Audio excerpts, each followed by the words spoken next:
আমার নেতা তমির সাহেবের পক্ষ থেকে এবং আমাদের প্রধানমন্ত্রী যিনি আমাদের সকলের প্রিয় নেতা, গণতন্ত্র দিবস না বলে আমি যদি বলি ফ্যাসিবাদ দিবস, বা না বলি যদি শেখ হাসিনা পালিয়ে যাওয়া দিবস।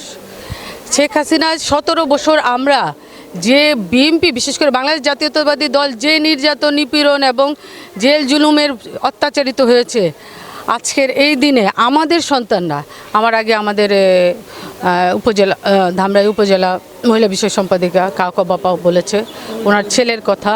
ওনার ছেলে একটা ভালো, এই সময়টা ভালো একটা নেতৃত্ব দিয়েছিল।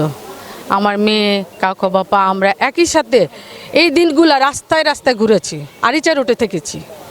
এটা অনেকেই জানেন, অনেক নেত্রীরা এখন নেত্রী হয়েছে, কিন্তু তারা তখন দেখেনি যে রাস্তায় কারা ছিল। এই কাকো বাপা আমি দুজনেই একসাথে আরিচা রোডটা আমরা ঘুরেছি দিনের পর দিন তাদের সন্তানদের নিয়ে। আমার মেয়ে, কাকো বাপার ছেলে। আজকের এই দিনটা তাদের বদৌলতে, সেই ছাত্রদের বদৌলতে আমাদের সন্তানদের এত নির্যাতন নিপীড়ন সহ্য করে তার এই মুক্তির এই দিনটা এনেছে। আজকের দিনটা আমাদের জন্য সত্যি আনন্দিত, বা আমরা আনন্দ পাই বা খুশি পাই আমাদের যখন দেখি আমাদের সন্তানরা ভবিষ্যতে ভালো থাকবে।